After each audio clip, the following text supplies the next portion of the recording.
여러분은 땀 흘려 달린 후 뜨끈한 사우나에서 지져야 근육이 풀린다고 생각하진 않으셨나요? 저도 달리기를 하고 나면 고민도 없이 동네 목욕탕의 사우나로 향하곤 했습니다. 필요에는 무조건 뜨거운 찜질방과 사우나가 최고지 하면서 땀을 뻘뻘 흘리고 나면은 왠지 모르게 개운했습니다. 하지만 다음날 아침이면은 침대에서 일어날 수가 없었습니다. 다리가 퉁퉁 부어올랐기 때문인데요. 알고 보니까 뜨거운 사우나는 꼭 정답이 아니었습니다. 우리가 달리면은 근육에는 미세한 파열이 생기는데요. 이때 근육은 찢어지고 열이 납니다. 그런데 여기에 40도가 넘는 사우나를 끼얹으면 어떻게 될까요? 말 그대로 불난 집에 기름을 붓는 겁니다. 뜨거운 열은 혈관을 크게 확장시킵니다. 순간적으로 피가 많이 도니까 긴장이 풀리는 느낌은 듭니다. 하지만 손상된 부위로 혈액과 체액이 과도하게 몰려듭니다. 이것이 바로 부종, 즉 붓기를 악화시킵니다. 의학적 연구에 따르면 운동 직후의 사우나는 근육의 염증을 오히려 심화시킬 위험이 있다고 합니다. 이걸 알고 난 후에는 냉동실 문을 열고 꽁꽁 언 얼음팩부터 꺼냈습니다. 차가운 얼음이 내 염증을 죽이고 나를 빨리 낫게 해줄 거라는 믿음이 있었으니까요. 하지만 제 통증은 쉽게 나아지지 않았습니다. 이유는 제가 선택한 온도가 문제였습니다. 우리가 다쳤을 때 얼음을 찾는 행동은 도대체 어디서부터 시작된 걸까요? 시작은 1978년으로 거슬러 올라가는데요. 당시 하버드 출신의 스포츠 의학 전문의였던 게이브 미르킨 박사는 전 세계 스포츠계를 뒤흔드는 베스트셀러를 출간합니다. 바로 The Sports Medicine Book이라는 책이었죠. 이 책에서 미르킨 박사는 부상을 당했을 때 대처하는 마법의 공식 하나를 발표합니다. 바로 라이스 프로토콜입니다. 휴식, rest, 얼음, 아이스, 압박, 컴프레션, 거상, 엘리베이션의 앞글자를 딴 이 공식은 이후 40년 동안 전 세계 병원, 체육관, 학교에서 절대적인 진리처럼 받아들여졌습니다. 다치면 무조건 쉬고 무조건 얼리라는 거였죠. 그런데 충격적인 일이 벌어집니다. 이 공식을 만든 미르킨 박사 본인이 최근에 자신의 공식을 스스로 완벽하게 부정하고 철회했습니다. 그는 수십 년 동안 많은 코치와 의사들이 나의 라이스 공식을 사용해왔지만 이제는 얼음과 완전한 휴식이 치유를 돕기보다는 오히려 지연시킬 수 있음을 밝혀졌다 라고 공식적으로 선언해 버렸습니다. 자신이 만든 40년짜리 상식을 스스로 깨버린 겁니다. 도대체 왜 그랬을까요? 그 이유는 바로 우리가 염증이라는 것을 완전히 오해를 하고 있었기 때문입니다. 우리는 염증을 무조건 없애야 할 악당이라고 생각했습니다. 하지만 생리학적으로 염증은 내 몸이 망가진 곳을 고치기 위해서 스스로 발동시키는 치유의 시작입니다. 여러분은 근육이나 인대가 찢어지면은 우리 몸은 혈류를 타고 대식세포라는 것이 적혈구를 환부로 급파합니다. 이 적혈구들은 부서진 조직을 청소하고 IGF-1, 인슐린 유사 성장인자라는 아주 중요한 복구 호르몬을 쏟아냅니다. 마치 도로가 파였을 때 포크레인과 아스팔트를 실은 덤프트럭이 몰려와서 공사를 시작하는 것과 같습니다. 공사를 하니까 당연히 그 부위가 붓고 열이 나고 아플 수밖에 없죠. 그런데 한창 공사 중인 이 도로에 여러분이 차가운 얼음을 떡하니 부으면 어떻게 될까요? 얼음은 혈관을 꽁꽁 얼어붙게 만들어서 수축을 시킵니다. 통증이라는 화재 경보기가 일시적으로 꺼지는 데는 성공할지 몰라도 진짜 도로를 고치는데 오는 포크레인과 덤프트럭의 진입로를 원천 봉쇄해 버리는 겁니다. 복구 호르몬인 GIF-1의 분비도 멈춰버리죠. 결과적으로 통증은 잠깐 사라지지만 속에서 상처가 제대로 아물지 못한 채 흉터 조직으로 대충 굳어버리게 됩니다. 이게 바로 얼음을 댔을 때 우리 몸에서 벌어지는 끔찍한 부작용입니다. 유명한 과학 저널리스트인 크리스티 아슈완덴은 그녀의 명저 굿투고에서 수많은 첨단 스포츠 회복 기술의 허상을 낱낱이 파헤칩니다. 그녀는 전 세계의 온갖 회복센터를 돌아다니면서 극간의 저온 치료, 크라이오 테라피와 얼음 찜질을 직접 체험하고 연구 데이터를 분석했죠. 그리고 그녀가 내린 결론은 명확했습니다. 대부분 유행이라는 회복 기법은 과학적 근거가 빈약하며 특히 일상적인 훈련 기간에 근육을 키우고 회복해야 할 때 얼음 찜질을 하는 것은 오히려 장기적인 적응과 성장을 방해할 수 있다는 것입니다. 그녀는 진정한 회복의 핵심은 충분한 수면과의 휴식이며 얼음과 같은 도구들은 그저 거칠에 아이싱에 불과했다 라고 지적합니다. 자, 여기까지 들으시면은 여러분은 머릿속에서 엄청난 인지적 부조화가 오실 겁니다. 아니, 그러면 엘리트 마라토너들은 왜 그렇게 얼음물에 들어가는 건데? 영국이 낳은 세계적인 마라토너 폴라 레드클리프는 고강도 훈련 직후나 중요한 레이스를 앞두고 12분씩 뼈를 깎는 고통을 참으면서 극 극도로 차가운 얼음물에 들어갔습니다. 현존하는 인류 최고의 철인 엘리우드 킵초게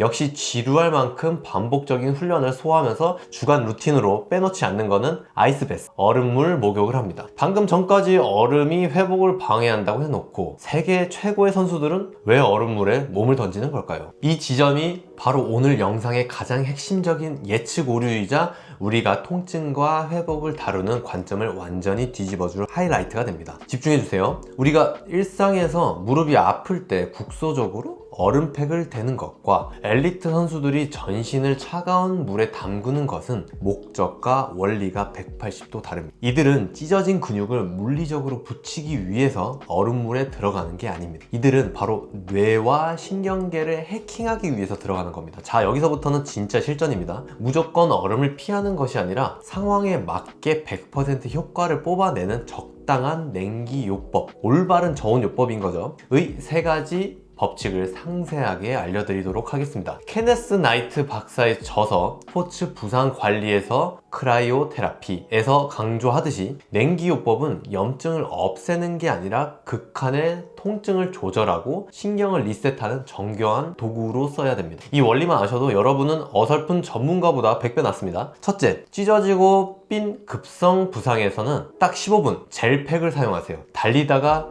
발목을 심하게 접질렀거나 근육이 파열돼서 참을 수 없는 극심한 고통이 발생했을 때는 직후 48시간 이내라면 냉기가 필요합니다. 이때 냉기는 염증을 죽이려는 게 아니라 통증 신경을 마비시켜서 진통제 역할을 하고 초기 붓기가 너무 심해져서 주변 정상 세포까지 산소 부족으로 연쇄 파괴되는 2차 손상을 막기 위한 방파제 역할을 하는 겁니다. 하지만 절대 얼음을 피부에 직접 대거나 오래 방치하면 안 됩니다. 꼭 15분에서 20분만 적용하세요. 시간이 지나면 피부를 상하게 하고 림프관의 흐름을 완전히 막아버립니다. 여기서 아주 훌륭한 팁이 있는데요. 딱딱한 각 얼음 대신에 집에 있는 재료로 최고의 밀착력을 가진 DIY 젤 아이스팩을 만드시는 겁니다. 지퍼팩에 물 2컵 정도랑 소독용 알코올 1컵을 넣고 공기를 빼서 밀봉한 뒤에 냉동실에 얼려보세요. 알코올 때문에 꽁꽁 얼지 않고 슬러시처럼 또 젤처럼 굳습니다. 이걸 수건에 감싸서 굴곡진 발목이나 무릎에 대면은 관절 모양대로 싹 감싸주면서 차가운 기운이 골고루 퍼집니다. 둘째, 만성 통증과 뻐근함에서는 차가움 대신 따뜻함과 움직임을 주세요. 다친 지 48시간이 이미 지났거나 평소 늘 달고 사는 장경인대 증후군, 아킬레스 건염 같은 만성 통증이라면 얼음은 최악입니다. 이때 무조건 온열요법으로 가야 됩니다. 따뜻한 찜질은 얼어붙은 도로를 고속도로처럼 넓혀줍니다. 혈류량이 많이 늘어나게 되면 산소와 영양분이 상처 부위로 쏟아져 들어옵니다. 그리고 더 중요한 건 가볍게 움직여주는 겁니다. 우리 몸의 쓰레기통 역할을 하는 림프계는 심장처럼 스스로 펌프질 못합니다. 오직 근육이 수축하고 이완하는 물리적인 움직임을 통해서만 붓기와 노폐물을 뺄 수 있는데요. 가만히 누워서 얼음을 대고 있는 거는 쓰레기를 환부에 그대로 가둬두는 것과 같습니다. 아프지 않은 범위 내에서 폼롤러를 굴리거나 가볍게 걷는 것이 진정한 휴식입니다. 셋째, 한계를 뛰어넘고 싶다면 뇌를 씻어내는 전신 냉수 침수를 활용해보세요. 자, 다시 칩 킵초게와 폴라 레드클리프의 이야기로 돌아옵니다. 이들이 하는 전신 아이스베스는 구조적인 근육 치료가 아니라 신경 생리학적인 각성을 위해서인 겁니다. 스탠퍼드 대학의 신경과학자 앤드류 후버망 박사는 연구에 따르면 인체가 10도에서 15도씨 차가운 물에 전신을 담그는 순간 우리 몸은 엄청난 생존 스트레스를 느끼면서 화학 물질을 뿜어냅니다. 뇌의 각성을 돕는 노르아드레날린이 평소보다 무려 530% 증가하며 성취감과 동기를 부여하는 강력한 호르몬인 도파민이 기준치 대비 250%나 폭발적으로 상승합니다. 일반적인 쾌락으로 얻는 도파민은 금방 사라지고 허무함을 남기지만 차가운 물이 주는 도파민은 짧게는 2시간에서 길게는 6시간까지 길게 유지됩니다. 즉 엘리트 선수들은 지옥 같은 장거리 훈련으로 너덜너덜해진 의지력과 회복 탄력성을 바로 이 얼음물이 주는 도파민 샤워를 통해서 다시 세팅을 하는 것입니다. 뿐만 아니라 전신이 차가운 환경에 노출되면 우리 몸은 스스로를 보호하기 위해서 콜드 쇼크 단백질이라는 것을 만들어냅니다. 특히 RBM3라는 단백질은 저체온 상태에서 세포의 생존력을 높이고 극도의 피로도로 손상된 신경세포의 연결망을 복구하는 놀라운 역할을 합니다. 이 놀라운 기적을 일상에서도 충분히 안전하게 적용할 수 있습니다. 만약 어제 하프 뛰고 오셨다면 온몸이 두드려 맞은 것처럼 무겁고 다음 훈련을 나갈 정신적 의지마저 좀 바닥이 났다면 정신 냉수욕을 시도해 보십시오. 처음부터 욕조에 얼음을 가득 채우지 마시고요. 평소 샤워의 마지막을 1, 2분 정도 차가운 물로 마무리하는 것부터 시작을 하세요. 그리고 적응이 되면은 욕조에 10도에서 15도 사이에 시원한 물을 채우고 하체부터 천천히 담가봅니다. 5분에서 10분 정도면 충분합니다. 심호흡을 하며 차가움을 견뎌내는 그 순간 여러분의 뇌는 엄청난 양의 도파민을 뿜어내며 여러분을 다시 달리게 만들어준 에너지 충전을 할 것입니다. 단 고혈압이나 심혈관 질환이 있는 분들은, 특히 5060 러너분들은 심장에 무리가 갈 수 있으니까 전신 냉수 침수는 피하시거나 반드시 의사와 상담을 하셔야 됩니다. 어떠신가요?